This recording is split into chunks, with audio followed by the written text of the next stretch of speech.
చెప్పినట్లు ఏవైతే సెక్షన్ల కింద కేసు నమోదు చేశారో ఆ సెక్షన్లన్నీ నాన్ బెయిలబుల్ కాబట్టి అసలు ఈ సెక్షన్ల కింద కేసు నమోదు చేయడానికి గల ఆంతర్యం ఏంటి?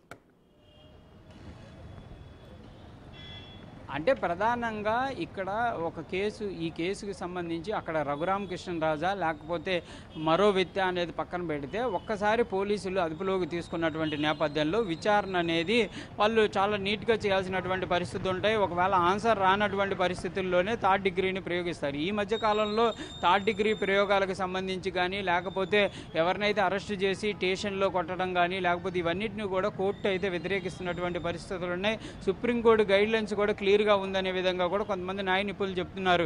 ఒకసారి అదుపులోకి తీసుకున్న తర్వాత పోలీసులు వారి దగ్గర నుంచి ఏ విధంగా ముందుకు వెళ్ళాలనే దానికి సంబంధించి క్లియర్గా గైడెన్స్ ఉంది. అలాంటి నేపథ్యంలో అప్పుడు ఎంపీగా ఉన్నటువంటి రఘురామకృష్ణరాజుని ఆయన హోదాకి సంబంధించినటువంటి అంశాలు కానీ అతన్ని అదుపులోకి తీసుకున్నటువంటి కేసులకు సంబంధించినటువంటి అంశాల్లో విచారణ చేసి ఆయనకు సంబంధించినటువంటి సబ్మిట్ చేసి కోర్టుకు సబ్మిట్ చేస్తే సరిపోయేది. కావాలని చెప్పి సిఐడి గుంటూరు సిఐడి కార్యాలయానికి తీసుకొని వచ్చి అర్ధరాత్రి సమయంలో అక్కడ ఉంచడమే కాకుండా ఆయన పైన వ్యక్తిగతంగా అంటే వ్యక్తిగత కక్షలు ఉన్నట్లు అతనిపై నా పైన దాడి చేశారనే విధంగా కూడా రఘురామకృష్ణరాజు క్లియర్గా చెప్పినటువంటి పరిస్థితి ఉంది. ఆ రోజు జరిగినటువంటి పరిణామాలన్నీ నేపథ్యంలోనే నాన్ బెయిలబుల్ వారెంట్లు జారీ చేశారు. ఎందుకంటే లాకప్లో కానీ లేకపోతే కస్టోడియల్లో ఉన్నటువంటి నిందితుడైనా అతను ముద్దాయి అయినా ఎవరైనా అవ్వచ్చు, వారిపైన థర్డ్ డిగ్రీ ప్రయోగాలు చేయడం కానీ వాళ్ళని ఏ విధంగా బాధించే విధంగా చేయడం కానీ లేకపోతే వాళ్ళపైన దాడులు చేయడం ఇవన్నీ కూడా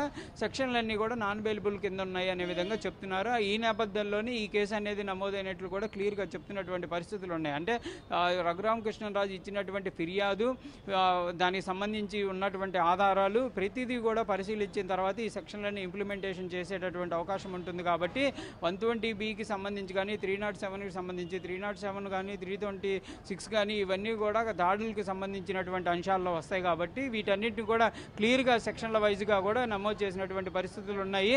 కంపల్సరీగా ఐపీసీ సెక్షన్ల ప్రకారం ఇవన్నీ నాన్ బెయిలబుల్గా ఉన్నాయి కాబట్టి నాన్ బెయిలబుల్ కేసులు అయితే నమోదు చేశారు. ప్రతిదీ కూడా ఎవిడెన్స్ అయితే పోలీసులు కూడా సేకరిస్తున్న పరిస్థితి ఉంది. ఎందుకంటే ఆ రోజు జీజీహెచ్ సూపరింటెండెంట్ ఇచ్చినటువంటి సర్టిఫికేట్ ఎడీమా అనేది రఘురామకృష్ణరాజుని బాధిస్తుంది, ఆయన గతంలో కూడా దీన్ని ట్రీట్మెంట్ చేసుకున్నారనే విధంగా ఇచ్చినటువంటి అంశం ఏదైతే ఉందో అది క్లియర్గా వీళ్ళైతే పరిశీలిస్తున్నారు. నిజంగానే ఆ రోజు అతనికి ఉన్నటువంటి చర్మ వ్యాధితో బాధపడ్డారా లేకపోతే వీళ్ళు ఆ రోజు పోలీసులు దాడి చేయడం వల్ల తనకు కాళ్ళకి గాయాలనే విధంగా రఘురామకృష్ణరాజు చెప్పినటువంటి పరిస్థితి ఏదైతే ఉందో దానిని జీజీహెచ్ సూపరింటెండెంట్ అప్పుడు గతంలో ఉన్నటువంటి సూపరింటెండెంట్ ఏ విధంగా పరిశీలించడం జరిగింది, ఏమేమి టెస్టులు చేశారు, ఆ టెస్టుల్లో వచ్చిన రిపోర్ట్లు ఏంది, ఇలా ప్రతి అంశాన్ని కూడా క్షుణ్ణంగా పరిశీలిస్తున్నటువంటి పరిస్థితులు ఉన్నాయి.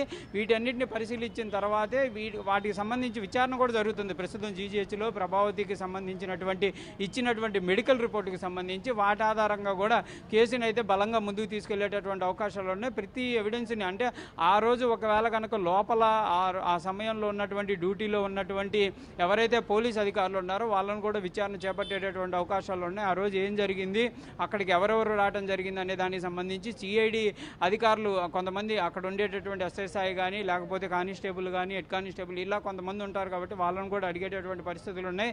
ఒక్కళ్ళనే గదిలో ఉంచడం జరిగింది, ఆ రోజు ఏం జరిగింది అనేది కూడా ప్రతిదీ కూడా క్షుణ్ణంగా కూడా పోలీసులు విచారణ చేపట్టే అవకాశాలు ఉన్నాయి. దాంతోపాటు రఘురామకృష్ణరాజు ఇచ్చేటటువంటి ప్రతి ఆధారాన్ని కూడా పోలీసులు అయితే విచారణలో ఉపయోగించుకునేటటువంటి అవకాశాలు కనిపిస్తున్నాయి. దాంతోపాటు న్యాయ నిపుణుల సలహాలు కూడా తీసుకునేటటువంటి అవకాశాలు కూడా ఉన్నాయి. ఈ కేసుల్లో ఏ విధంగా ముందుకు వెళ్ళాలి, కేసుని ఏ విధంగా తీసుకువెళ్ళాలి అనేది కూడా నగరంపాలెం పోలీసులు అయితే కంపల్సరీగా న్యాయ నిపుణుల సలహాలు తీసుకునేటటువంటి అవకాశాలు కనిపిస్తున్నాయి. పోలీసు ఉన్నతాధికారుల పర్యవేక్షణలోని ఈ కేసు కొనసాగేటటువంటి అవకాశం ఉంది. కాబట్టి కేసులో అయితే కంపల్సరీగా ప్రతి ఎవిడెన్స్ని కీలకంగా ముందుకు తీసుకెళ్లేటటువంటి అవకాశాలు ఉంటే వాటి ఆధారంగానే ప్రస్తుతం అయితే కేసులన్నీ నమోదైనాయి.